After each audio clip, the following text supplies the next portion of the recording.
Hey guys, welcome to the video of my part 1 series on getting this bathroom ready for Airbnb. Now as you can see, we've just demoed the whole room, got all the tiles off, lifted all the tiles up off the floor, got the old bathtub out that used to be here.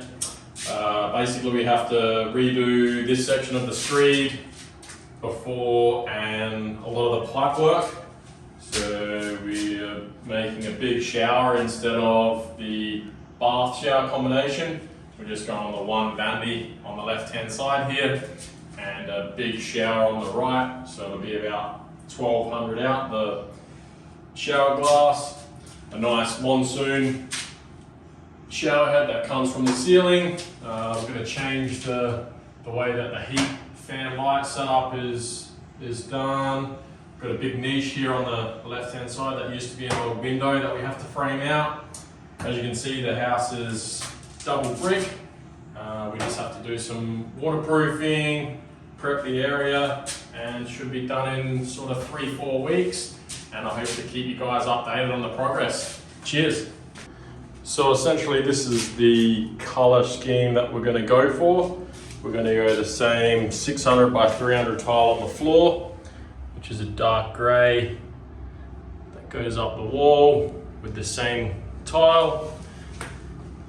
On the left hand side is a lighter grey 600 by 300 tile.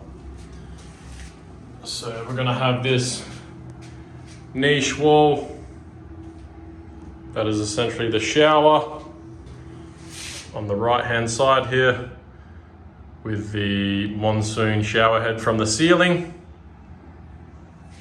That dark tile that's going to continue through the floor here.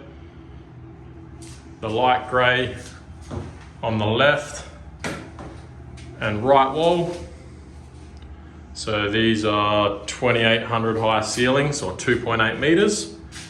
So it's quite a small bathroom, but that high ceiling space really gives a nice big feel to the room. So it should be nice when it's done. All the mixers are going to be put into the wall next week.